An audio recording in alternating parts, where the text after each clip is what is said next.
Welcome in, friends. I am your host, Mike Mercado. I'm here with Alex Mercado. You are here for episode 1 of the Good Brothers on Mercado Airwaves. Alex, how you doing? How's it going, good brother? Man, it is a long time coming. We have finally gotten to this point where we've been putting this show on paper for a long time, and now it is finally here for everybody who is going to be part of this journey since it's episode 1. The conversations that Alex and I have had for years and years and years, we're going to have them right here. We want you guys to be involved in every single one of these conversations. Join us on social media.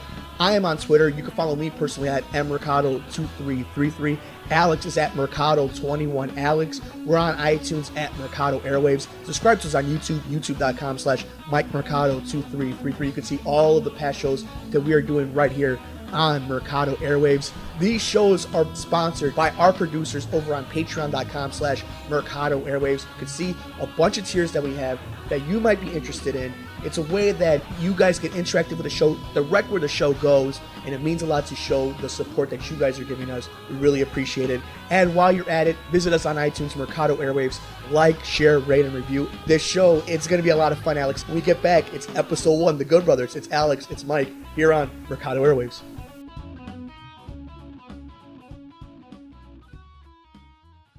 Mercado Airwaves is brought to you by supporters at patreon.com/Mercado Airwaves. If you would like to support Mercado Airwaves, visit us at patreon.com/Mercado Airwaves. Find us on iTunes at Mercado Airwaves. Keep up to date with the show on Facebook at Mercado Airwaves. Follow Mike on Twitter at mmercado2333 and on Instagram, Mike Mercado2333. Anybody who's been paying attention into the Hollywood realm, you've heard a lot of the stuff with Harvey Weinstein. You've heard a lot of things about the women who have been dealing with things. And now a story has come out. One of our favorite actors, who's been in a lot of great movies, Kevin Spacey, has released a statement that I'm going to read for you guys here. And it goes like this. I have a lot of respect and admiration for Anthony Rapp. As an actor, I'm beyond horrified to hear this story. I honestly do not remember the encounter. It would have been over 30 years ago. But if I did behave as he describes, I owe him the sincerest apology for what I have been deeply inappropriate drunken behavior. And I am sorry for the feelings he describes having carried with him all these years. He continues. This story has encouraged me to address other things about my life. I know that there are stories out there about me and that some have been fueled by the fact that I have been so protective of my privacy. As those closest to me know, in my life I had relationships with both men and women. I have loved and had romantic encounters with men throughout my life, and I choose now to live as a gay man. I want to deal with this honestly and openly, and that starts with examining my own behavior. Kevin Spacey. Now, those are extremely deep words with so much meaning. There's so much to this story. There's so much that we don't know, Alex, that we can't sit here and speculate on. But just initially when you hear these thoughts, We'll talk about this as the story develops, just like anything else on this show. We're going to do our best to do the research, have a well thought out, articulate opinion on it. But just as a gut reaction, when you hear the statement, what do you think? What do you feel?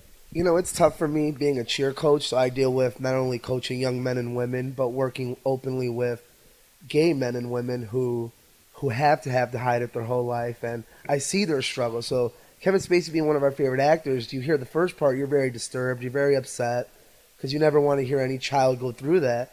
At the same time, you could tell that this man was suffering from having to hide who he truly is, and it's sad to say that as advanced as I think we're getting, that it's still not as easy for these people to come out and be open, because there's some terrible people out there.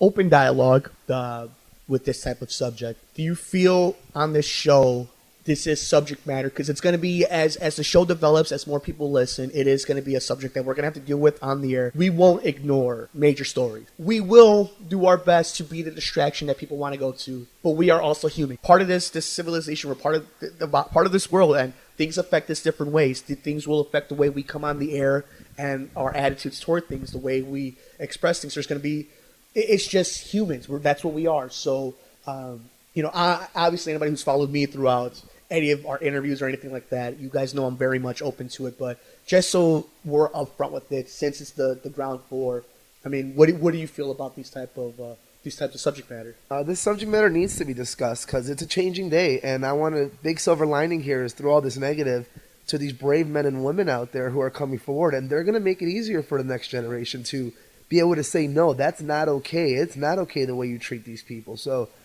always out of the bad, you got to find some good, and hopefully by the time we have kids and they're doing their own podcast, this won't be an issue anymore. But we have to fight it. We have to address it. Ignoring it only helps them. What's up, friends? Mike here from Mercado Airwaves. If you missed any one of our past interviews with amazing guests like future Hall of Famer and pound for pound best fighter in the world, UFC flyweight champion Demetrius Mighty Mouse Johnson, It's another day at the office, I get to go out there and test my skill. to award-winning producer, director, and actor Orlando Jones, Orlando, how you doing, buddy? Hey, sir. I'm good, brother. How you doing? and all the other interesting guests we've had on. Joining us today is director and writer David Ferrier. Thanks so much, brother. I appreciate you having me on the show. MMA legend Chael Sonnen joins us today. If you want to plug anything before you head out, please, it's all yours. No, plug you. Keep listening to your show. This is great. Thanks, my friend. Just subscribe to us on iTunes at Mercado Airwaves. And while you're there, please like, review, and rate us, friends. It helps so much. We also have a Patreon for anyone who would like to support the show. Just visit us at patreon.com/Mercado Airwaves and see how you could get all of our interviews ad-free and before anyone else, and how you could get your business or company spotlighted on the show. Follow us on Twitter at mmercado2333. Like us on Facebook at Mercado Airwaves. Subscribe to us on YouTube, youtube.com/Mike Mercado2333. And if you would like to see what we're up to behind the scenes, follow us on Instagram, Mike Mercado2333. Thanks for listening and all the support. It was another extra inning game in the World Series, Alex. I tried my best to stay up binge watching Stranger Things 2. You recommended Mindhunter. The World Series has been on fire. What were you on the last few days, especially with all the stuff that we've been able to watch? Talking about that World Series, being a Cubs fan, I hate to admit it, but man, have these games been fun. And I hate to admit it, but this might top last year's World Series. Now, I actually had this conversation on my group chat with some of the people in our fantasy league, and we were debating whether Game 5 was as good as Game 7. Now, sentimentally, obviously, I think Game 7 was more impactful and meant more to us. We obviously were way more invested, but these are two games. This series alone has been so intense. Other than probably Game 1 and at the end of Game 2, they've been close. The stars have shown up. There's been offense. There's been great pitching. There's been drama, and like you said, taking all the sentimental out of the way, it's been a hell of a series. It's just so unexpected. I think we went in thinking two high pitching teams. We're going to get a lot of good baseball, but the baseball we're seeing right now is just crazy. So take last year, better story, comeback win, Cubs, all these years without World Series, brings the city together. And then this year you look at it and it's just good, fun baseball. High-scoring games, exciting back and forth. Can't ask for much more, honestly. Now, I have also been just completely indulged into Stranger Things 2. Finished it finally, and I know you've been on the Mindhunter, the train, and you're a complete nut when it comes to binge watching the shows and getting them in. Did you? Are you on? I know you haven't gotten a chance. That's one on the list, but have you seen the reaction of the Stranger Things 2? Drop and the release and the hype behind it. You know how I am. As soon as I found out how popular Stranger Things is, I had to avoid it. I'm that guy. That I like to find the little dark secret shows first and get on that first. But I am going to watch it. I acknowledge how great it is, and I'm hearing nothing but perfect reviews out of season 2. So that is probably going to be something I pick up now that I've finished Mindhunters and Walking Dead's back on Sundays, but only Sundays. So I'm definitely going to catch Stranger Things probably within the next 2 weeks before Justice League. And speaking of Justice League, the initial reactions along with Thor Ragnarok have been really good. Money seems like on Thor Ragnarok's side, it's gonna make a good amount of change, leaning into Black Panther and the new Avengers movie. But with Justice League just literally right around the corner along with Thor, how are you feeling? We're going to get into them as the weeks we get closer to those releases. It's going to be a lot of intense conversations. We're really intense about these source materials. But just your gut feeling right now, we're about a week away from the first one, from Thor Ragnarok. We're about 2.5 weeks away from Justice League. Gut reaction right now, first episode. What are you feeling? When it comes to Thor Ragnarok, I'm pretty excited because Hawk, as you know, is my favorite superhero out of every superhero. Got a soft spot for the big guy. Mm-hmm. Justice League, we're obviously been the biggest Justice League cartoon fans growing up. So this movie is really important to us. I think we're both a little nervous maybe, but I think we're going to get pretty giddy and excited once we're sitting in the seats and getting to watch it on the big screen. So hopefully they both turn out to be just as good as everyone says they're supposed to be. And I think that's the before we get in depth and over the next few episodes about it and we really go into detail with them, I think just as a broad statement, all I'm really looking for is excitement from both movies. I'm looking for the flavor that they're supposed to, that they feel like actually seeps through in the movie. I hope I hope Justice League is a fun movie. I hope it takes whatever seriousness it wants and it hones in on it. I hope it finds its groove when it comes to Thor. I hope it doesn't get too comedic. I hope it doesn't try to go down the Guardians route, but I hope it stays to where it's at. That's just a... But over the weeks, I'm very excited to see where our opinions go at after we review the movie. I want to see, as we get closer, what they do with the media hype. How much are they willing to give us at this point? We're right around the corner with both movies. And I think it's an exciting time with Star Wars. We're heading into the peak season in Hollywood. He's Alex Mercado. I'm Mike Mercado. You're on the Good Brothers here on Mercado Airwaves. We have a lot to get to today, guys. It's our favorite time of the year. It's time to get a little scary. If you would like to support Mercado Airwaves, visit us at patreon.com/Mercado Airwaves. Find us on iTunes at Mercado Airwaves. Keep up to date with the show on Facebook at Mercado Airwaves. Follow Mike on Twitter at mmercado2333 and on Instagram, Mike Mercado 2333. So one of my favorite memories when it comes to the genre of scary movies, Alex, it always reminds me of you, is when our mother made you watch The Exorcist at a very young age, and you thought it was funny. Yeah, so here's what happened. Yeah. So very young age, our parents' room was right next to our room, and they were watching The Exorcist. And it's not that she let me, is I snuck in, and she just kind of let me sit there, about 7, 8 years old. And I sat there, and the first thing she hears is me laughing at this little girl vomiting on herself right down the stairs. And at that age, I thought it was hilarious. I didn't find it scary at all. I watched that movie now as a grown man, and it terrifies me knowing all the meanings behind everything. Absolutely, and it's a very well-directed movie, well-acted movie. It's a legendary movie. Up. One of the first, I think the first horror movie to ever be nominated for an Academy Award for Best Picture. And it's honestly my favorite genre of film.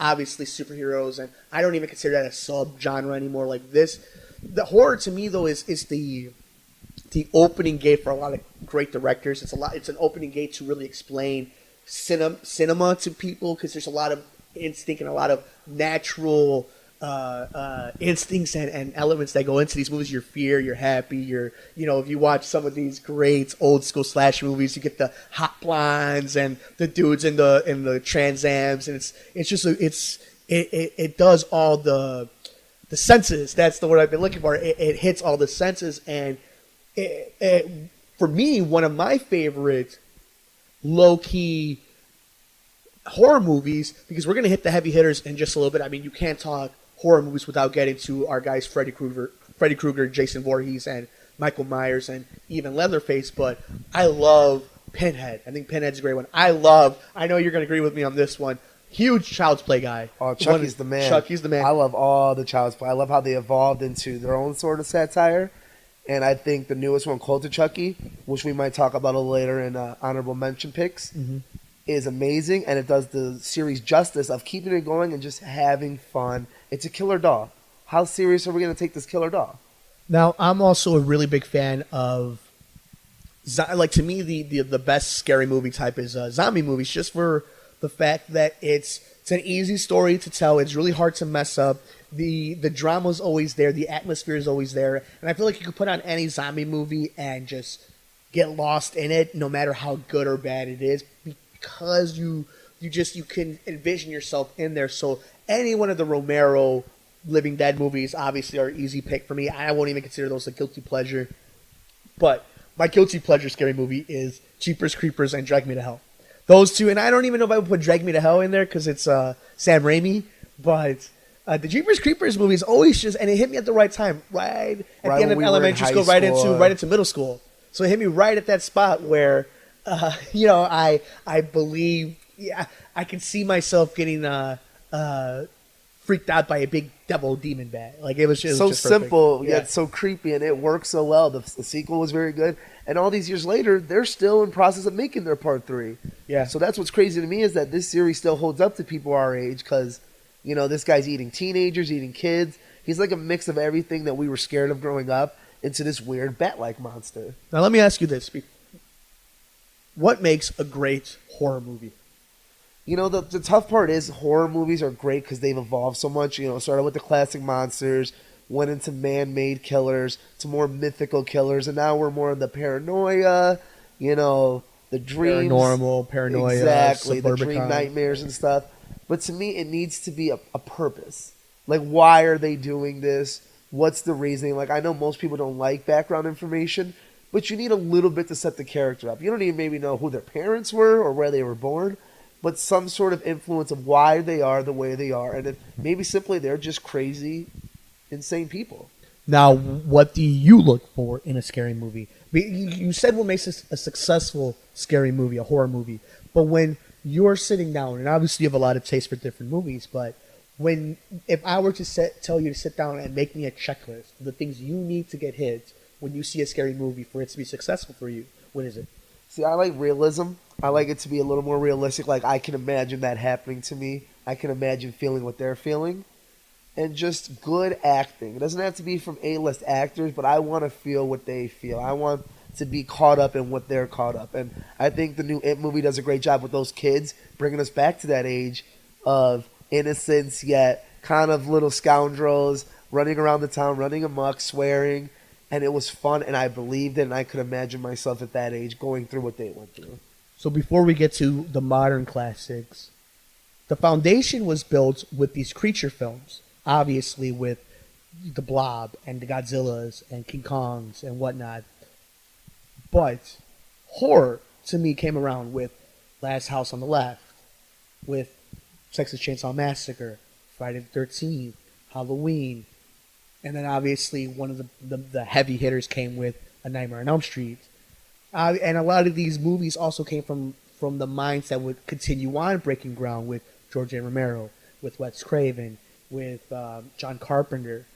You saw that there was a grittiness to it.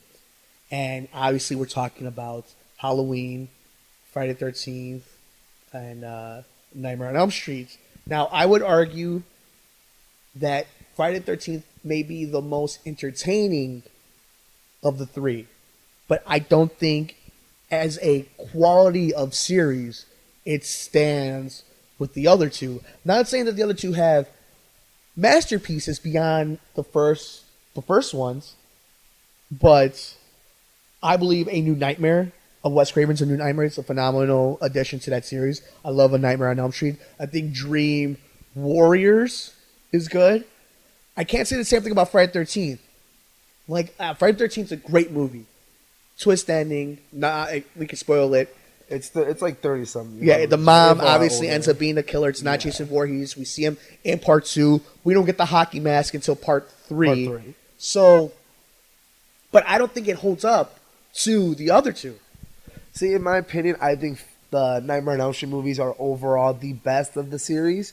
And I think the only thing that hurts the Nightmare on Elm Street is the remake. Because we'll talk about the 3 remakes. All 3 of them, Nightmare on Elm Street was around the same time. worst remake. Not only in a horror movie, but probably just in general remake status.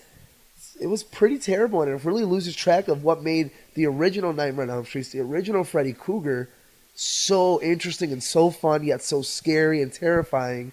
And I think that's what kind of hurts the franchise. But in my opinion, overall, the original Nightmare on Elm Streets are the best overall movies. Even their worst compared to some of the worst in the other two holds up, in my opinion. Now, I wouldn't say I would argue because I think A Nightmare on Elm Street is a great answer, but I would say that the best of the 3, the best movie, if all of them combined, is John Carpenter's original Halloween. Oh, I totally agree. See, like I'll give you that. I think standing alone, that's the best movie that you could put if you put all their movie collection into one thing. Now, I would argue though the most memorable character of them is probably Freddy Krueger, but that's a lot of Robert Englund, and obviously what we will learn later of Wes Craven being able to bring these characters, this dramatic, these caricatures make them emboldened. I'll make an argument for Jason also as a character, just because I think over the years we started to notice that he's kind of the one that's in the forefront, just because the way he looks. I think it's marketable. It's not exactly. Cool. It's a simple cool. look. It's a hockey mask, big dude, machete. He showed up in the most video games so far.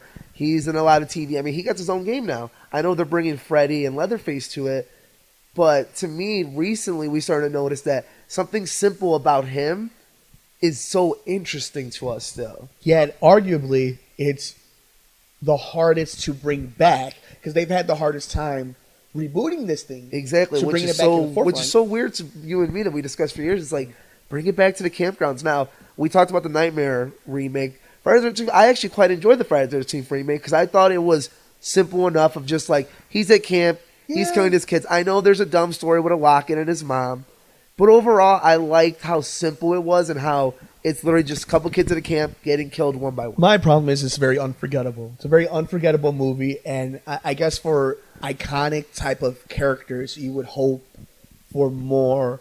But moving on to just a little bit more modern day, so we can touch the bases. The modern day horror films have done a great job of reinventing themselves, rejuvenating the genre itself. I mean, we could go on from Don't Breathe, It, Annabelle's, Paranormal Activity, Conjuring. There's plenty of films. We're gonna miss some of It Follows, Let the Right One In. There's plenty of films that have been Lights Out. Horror's never been more popular. Horror's reached this new renaissance of, we're getting a lot of major blockbusters. Look at this year with Split and Get Out, and that started off the year.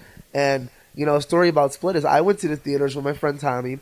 We went to see Split. It looked interesting. I'm a big M. Night fan myself. I think he has more good than bad. And this is off of him filming The Visit. The Visit, which I saw later and I quite enjoyed. Really so we get there at 7, and it's at the local Marcus Theater. And we find out that first showing is sold out. And I am befuddled thinking, an M. Night Shyamalan movie sold out still, huh? So we get tickets. We can't get tickets till about 10 o'clock. Come back at 10. Theater is packed. And James McAvoy in that movie, amazing acting, amazing character acting. The whole movie's just great. It was one of my favorites of the year, and that was back in January, and I loved it. The twist ending, I'm not going to get into it, but it's definitely worth the movie. And it just surprised me how well that movie did, and that kind of led off the year to what we were going to see with Get Out, and a bunch of other movies, even like indie or on Netflix, Amazon, or Hulu. And just that renaissance is also becoming a door for a lot of modern, new age directors to come through. It's a less expensive way to direct movies, and it's also a way. I'm not necessarily the biggest indie snob. I don't think that any movie studio should feel inclined to make certain type of movies when it's an investment. I get it. Like, as a film fan, I want quality movies. I don't need you to break the bank. But that's not everybody. And I feel like horror movies have allowed that in this modern age to allow directors and film writers and just everybody part of these teams to cut their teeth and get that break in the business because you're only spending $30, $40, $50 million all together with promotion and everything. It probably costs $100 million all together, 50 to produce, 50 to promote.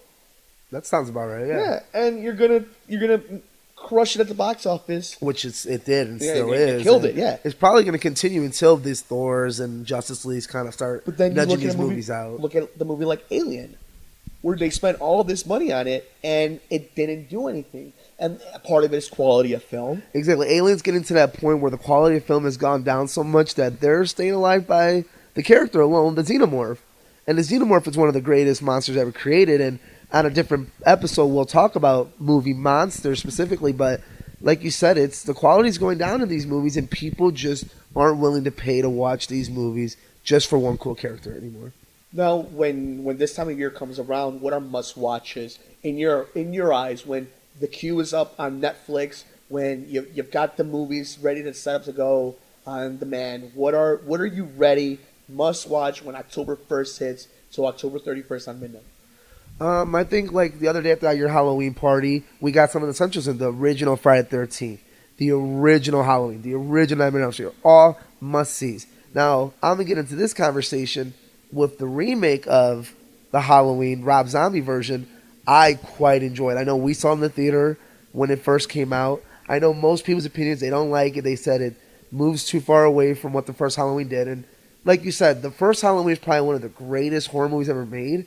And I thought this did a very good job being different, at the same time showing respect for what Michael Myers really was. I enjoyed the amount of violence. I'm a big Rob Zombie fan. I do enjoy his style sometimes. I get it. It's a lot to swallow. House of a Thousand Corpses is a bit rough. But sometimes those are the fun horror movies to watch, is to see what these people think about and see it get a little more kooky, violent, but not really get to torture porn area. Now, I would say I watched, like you said, I actually watched the Halloween opening night, the remake from Rob Zombie. And before we continue on, I know I might, if I'm wrong on this, I'll do a correction on next week's show.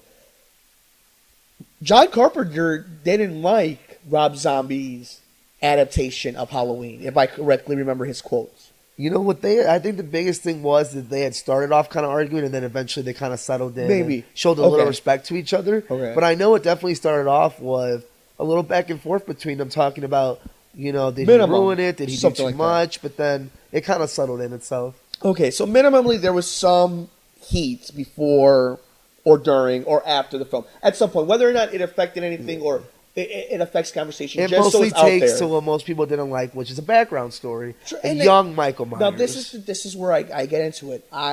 We had our younger brother over for this Halloween party, and as we were watching Halloween, the first thing he mentioned to me is like the pace, how much faster John Carpenter is. And I realized, in order to justify making a movie, you want to be able to give us something new. But there's certain movies, just like, and we learned from it from the prequels as well, some bad guys don't need a backstory. The backstory we get from the lore we learned in the movies already established is more than enough.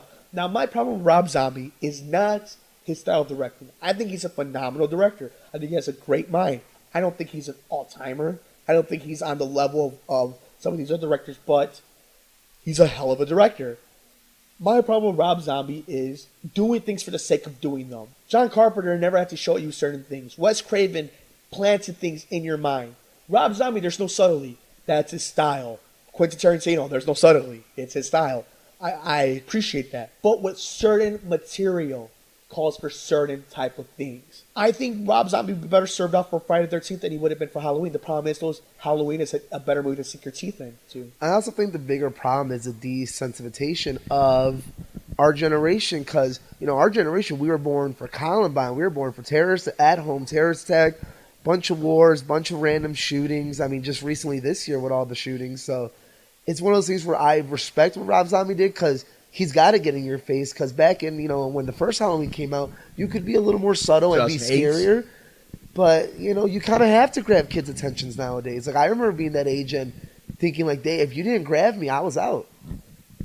Do you think it's a good movie? I think it's a really good movie. I really enjoy the movie. I like the backstory. It's not like they gave him a kooky one. It's basically the same thing we got in the original, except, instead of him just standing out there to start the movie, we get to why he's standing out there, why he's a little messed up. I get it's not for everyone, but personally to me, I quite enjoy it actually quite a bit. I mean, I can appreciate it, and that's, again, it's one of the great things that if you're part of the movie internet community, and especially if you listen to the major hitters in the industry, we all know this, we all hear it 1,000 times, movies are subjective. Yeah. Everybody has their own opinion. I enjoy Rob Zombie's Halloween. I mean, we can both agree it was better than Resurrection, right? No, it was 100%. It was better than H2O. Is that the one? Yeah. Resurrection is Busta Rhymes. Who's Busta Rhymes? I like Busta Rhymes. That's a little rough. I like that version. Don't hate it. That is Resurrection. I like that one. Don't hate on it. Okay, sure. Tyra Banks dies in there. Jesus. Yeah, it's a good movie. So, but my problem with Rob Zombie's Halloween has always just been it gets compared to John Carpenter's, and I don't think that's fair for any movie to get compared to classics like that. Just, if it were named anything else, if it were named Serial Killer in Rob Zombie's Mind, it would have been a hell of a movie. You'd be like, oh man, he really honed in on something. It's Halloween. It's Mike Myers. Now, let me ask you this. What did more for the industry? The original Halloween or something we haven't talked about yet that, again, very revolutionary, Scream? Okay, so John Carpenter's 70s Halloween or Wes Craven's 90s Scream. Because I think both kind of are a little Cliff Note version. Like, you can kind of see where the horror takes a turn and changes for the better. The more vital movie to its genre is Halloween.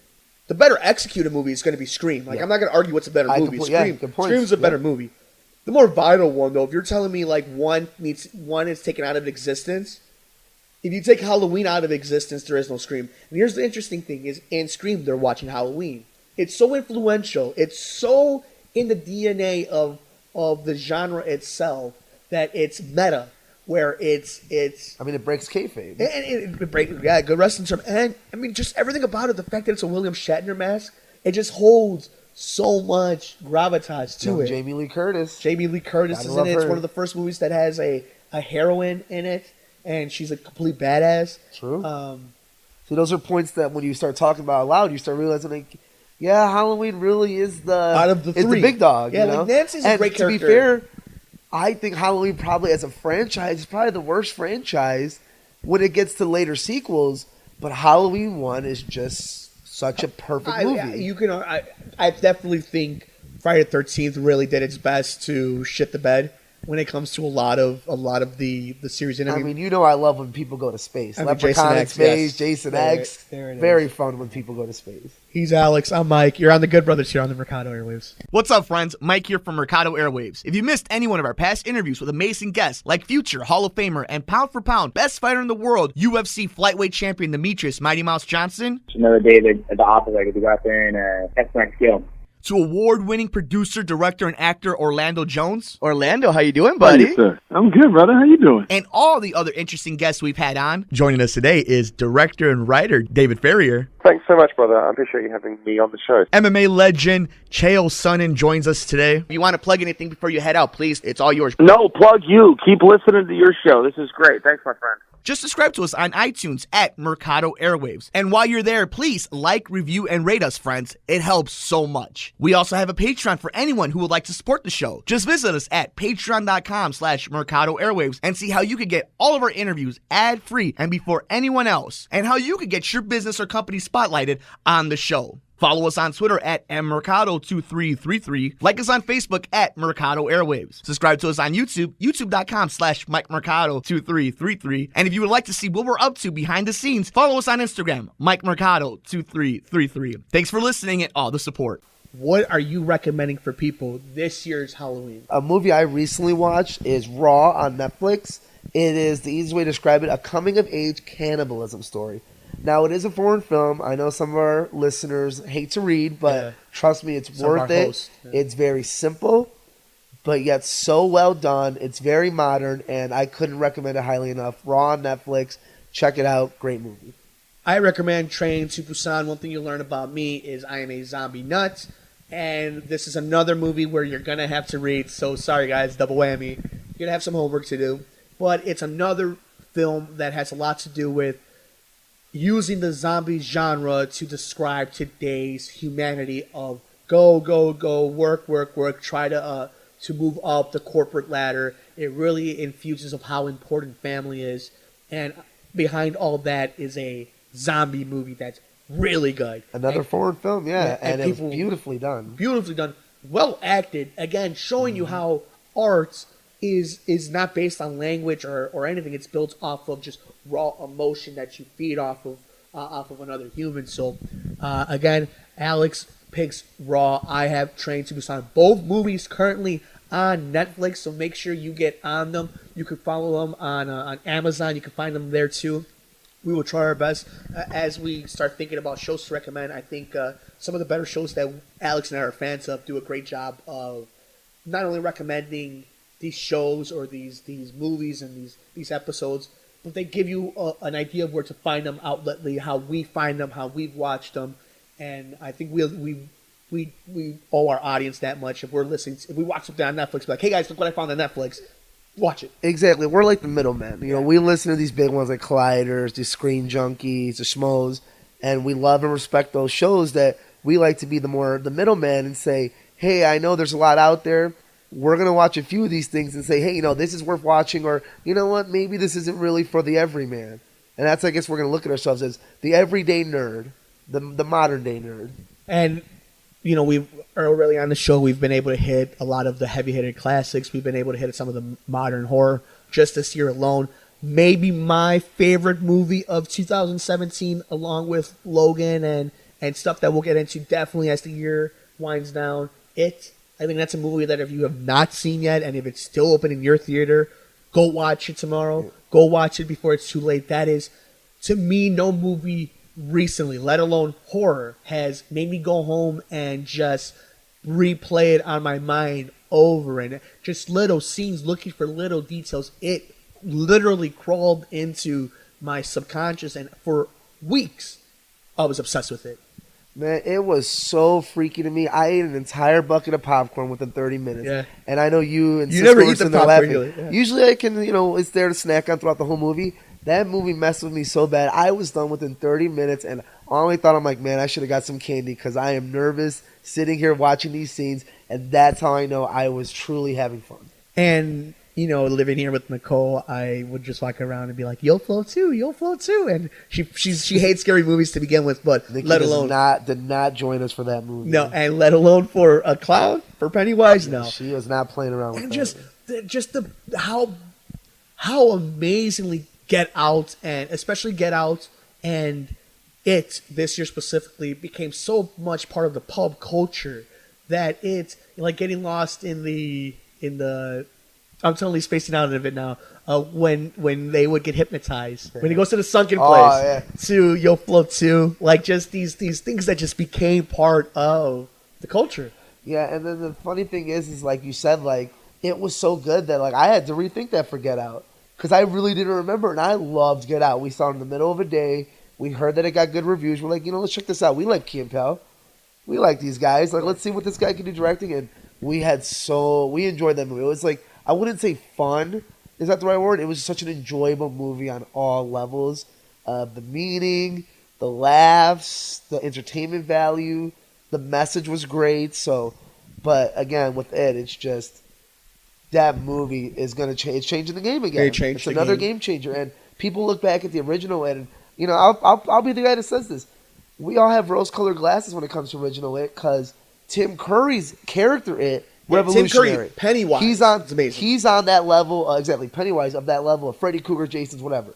But as a movie, it's long. It's a TV movie. It's ABC. It's a TV movie. Compared to this, it's just so night and day. Well, and I believe it was Cary Fukunaga directed it. I believe so. I'll look that up in just a second, just to find out for sure. But it was just so impactful, and it just changed the game. And mind you, which is interesting because it came out at a time with some people would consider it scary, some people would consider it more dark, intense. With The Dark Tower. Oh, that got destroyed with Lame Time, with reviews. And what's so sad about that is, they're going to come out with the TV show now, but that they wasted Idris Elba and Matthew McConaughey, two of Hollywood's top leading men at the moment, and they couldn't even get that right. A Stephen King adaptation with those two actors, and you couldn't get that right. So going into It, the momentum was very low. The early pictures for It were not great. People were hating on the way he looked. People were hating on the actor that they chose because they didn't think he could hold up to Tim Curry. And guess what? He proved them all wrong. Now, just some live corrections. It was directed by Andres Muschietti. For anybody who knows how to pronounce that, please send me the way how to pronounce it. Please correct us so we can learn. But Cary Fukunaga was supposed to direct it. I think Cary Fukunaga was the director of season 1 of True Detective. So that was the drama that went into it. So again, going in, very low expectations. Yeah, and now here's its budget was $35 million. It made $651 million, and it's still making. So let's say even if it was a $60 million budget because of promoting, still literally made over $600 million. So it's like I said. And look at this Halloween costumes. We're seeing a lot of Pennywises, a lot of Georgies. Well, absolutely, yeah, and great costumes. I didn't even think about those. So simple. No, it's so simple. Now we'll do show maybe by the end of this year, at the very least, sometime in 2018, which is crazy that we're getting that close to 2018. But Coming up. yeah, I definitely want to get into the whole conversation about budgets because just reading that off right there, 35 million, 31 million, whatever the hell it was. Yeah, we can definitely do an entire show about budgets. And, obviously there was 2 big stinkers this year with King Arthur. Let us know if you guys definitely want to hear a show about what we think about budgets. I mean, I know a lot of, we're sports fans too, so a lot of sports fans like to know the contracts and the salary cap and where the team cap is for everything. I think people might be interested to know how much, not just how much actors make, because I think a lot of people believe these movies cost so much because actors cost so much, and I don't think they realize like how much production and how much pre-production and post-production and marketing goes into these movies. Yeah, it's a great art form, honestly, and it's a lot goes into the movie. Hundreds and hundreds of jobs are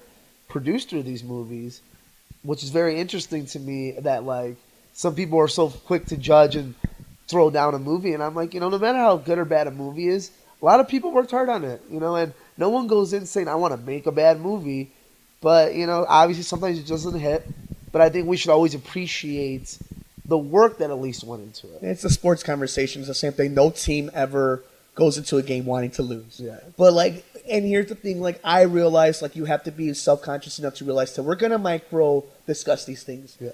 I love the movie. Yeah, we could sit here for 2 hours talk about it and dissect it. And we might. And we might. You never know. Yeah, let us know.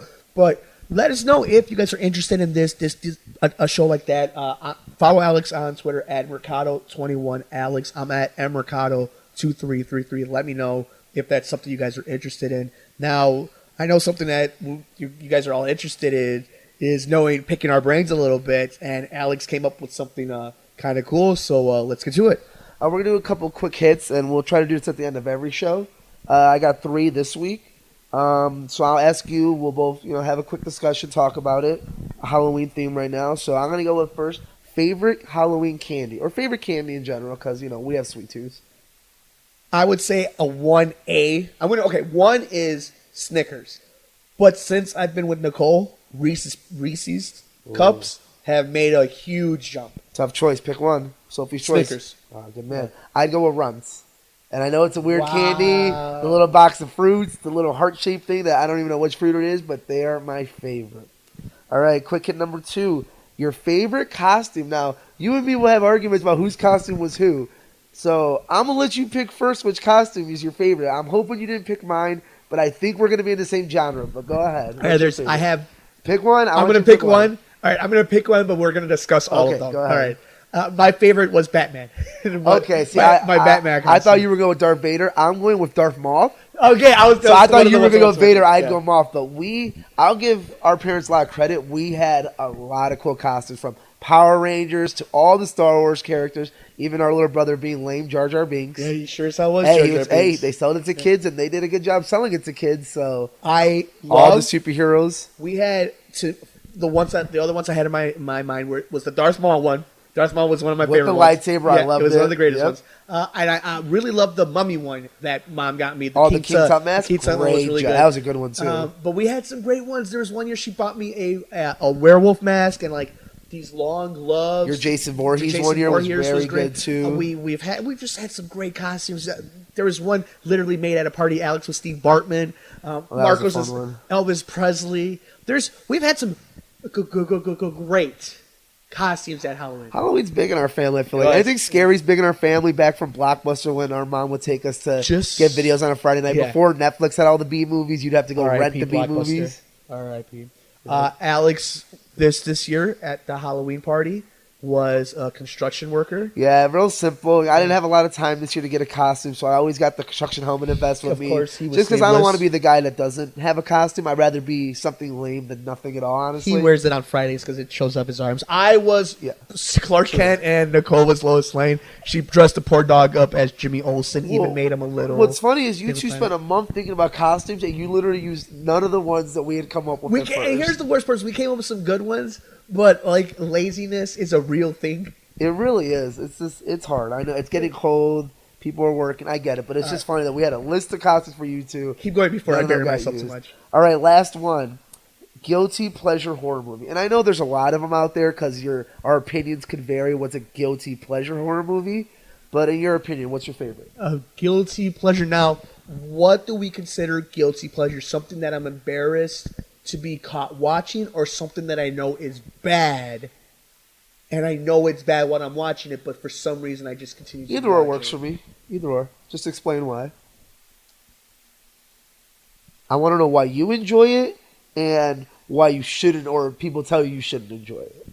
It's a really good one. The problem is with horrors, I feel like that's a lot of the... Oh, no, there's a lot of them, yeah. Yeah, that's the problem with horrors. There's a lot of things that are like that. So, like, if you pick something, it must be pretty well not liked. Okay, Deep Blue Sea. Deep Blue Sea, really? Yeah. Deep Blue Sea, it's with... My man Sam Jackson, right? Samuel Jackson, LL Cool J, and I can't think of his name, but the Punisher, not Dolph Lundgren, or John Bernthal, but... I'm totally good, and it's bothering me because we know his name, and it'll come to us right after we finish the show. But that movie was just so hit me at the right time. It was, the graphics were stupid. It was Samuel Jackson talking loud. Thomas Jane. And Michael Rappaport was in it. It's crazy to think how these people... Where they were, and it just always made me laugh. It was just always a cool concept to me, and it's a movie where I know it's bad. But, here's the reason why I like it is I love Jaws, and there's just something about shark movies that always just get me. And there's a fear that I have about water to begin with. Like, I'm a sucker for these going down the rabbit hole on YouTube. Yeah, that definitely is your taste with the sharks or the monsters of the sea. Yeah. I think you know my pick, and I am not ashamed of my pick. Now that you just said it. Yep, I bought the DVD. I saw it in theaters. Is it Freddy vs. Jason? It is Freddy vs. Jason. I love that movie. It is two of my favorite people, monsters, whatever you want to call them. It is just so much fun. It is so out there. It's Freddy bringing Jason back to bring him back somehow, pretending to be his mother. They're in dreams, they're real life. They have a 30-minute fight scene at the end. I have seen every special feature, every deleted scene. They did a ring-style, UFC-style matchup for these before the movie came out. Like I said, we saw it in theater. Our dad took us. I bought the DVD. I got it for that Christmas. I still have it. I brought it to college with me. I love that movie. I don't care what anyone says. It's amazing. Now, to be fair, at that time, I thought that movie was amazing. But that movie is so bad. So good. Wink at the end. So bad. So good. And I called it. I know you're a big Jason fan. I'm a big Freddy fan. We had arguments. Jason won that. Freddie winks. He wins. No, Winks Jason won always that. win. No, because he's not in the dream world. He's in the real world. But he winks. That means he's alive still. He's alive with no body. Yeah, he'll find one. There was never a sequel. He'll find one. He can just go to the dream and find a new one and come back out. He can do what he wants. He's Freddy Krueger, dude. I don't know, man. That's a bad one. We wrap things up next here on Mercado Airwaves. Mercado Airwaves is brought to you by supporters at patreon.com/Mercado Airwaves. If you would like to support Mercado Airwaves, visit us at patreon.com/Mercado Airwaves. Find us on iTunes at Mercado Airwaves. Keep up to date with the show on Facebook at Mercado Airwaves. Follow Mike on Twitter at mmercado2333 and on Instagram, Mike Mercado2333. That'll do it for us here on the first episode of The Good Brothers here on Mercado Airwaves. What'd you think? It was fun. I want everyone to tweet us what they want us to talk about next week. Obviously, we're going to get into Thor because we're watching it. But, we're going to try to pick a topic for every week. Obviously, Halloween was pretty easy, Halloween being tomorrow. So just tweet at us what you want to listen to. We can write it down. We can come back to it later. If there's anything we missed or corrections, please don't be afraid to message us. We're going to give the best content we can to our viewers and our listeners. So just, keep getting involved. We will be also doing not just the major hitters, but we will be doing, it's already November, we'll be doing the Oscar season stuff too, right? Oh, yeah, that's something we're both excited to do, is talk about Oscar movies and talk about not just last year's Oscars, but Oscars in general as we've been alive. And, you and me do make it a purpose to watch every year, and we try our best to watch every Oscar movie. I think last year out of the 10 chosen, we were pretty good about getting to most of them, obviously. Yeah, you definitely knocked a lot of them. Something like Lion was hard to get to, but we got a lot of the big ones. But we also want to talk about previous snubs or previous winners that people hate on that we kind of liked. So, that's an episode we're really excited to do coming up. What are you excited about for the rest of 2017 when it comes to cinema? We have some amazing shows that we're going to do. We're definitely going to hit a lot of different subjects. It's going to be wide ending, but 2017, what are you excited for the rest of the year? Obviously, all the superhero films that we still got. So Thor, Justice League, like I said, we'll get to those shows. We need to learn to separate them because it's a big genre. Like I said, it's its own thing with this many movies in the last, 60, 40 years from the classics. Obviously, Star Wars. And now we're getting into the big Oscar contenders. So we got a lot to talk about. And we're going to need more than just one episode to do it.